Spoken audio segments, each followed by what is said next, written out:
जय जगन्नाथ। जय श्री कृष्ण। निजକୁ ଶାନ୍ତ ରଖିବା ପାଇଁ ଚେଷ୍ଟା କରନ୍ତୁ।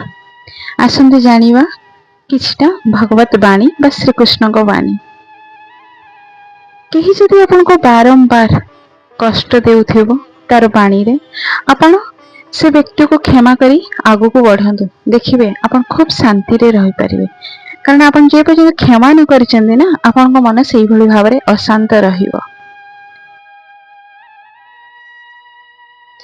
ଖୁସିରେ ରହିବାକୁ ଅଛି ତ ଆପଣଙ୍କୁ ନିଜ ପରିସ୍ଥିତିକୁ ଦେଖି ନିର୍ଣ୍ଣୟ ନିଅନ୍ତୁ। ଦୁନିଆକୁ ଦେଖି ନିର୍ଣ୍ଣୟ ନେଉଥିବା ଲୋକମାନେ ଦୁଃଖ ପାଆନ୍ତି।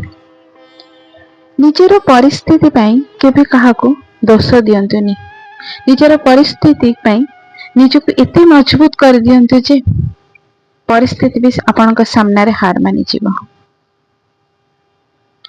ନିଜର ଲକ୍ଷ୍ୟ ସେଇଠି ରଖ ଯାହା ତୁମେ ପାଇବାକୁ ଚାହୁଁଛ, ନା କି ତା ଉପରେ ଯାହା ତୁମେ ହରେଇ ସାରିଛ।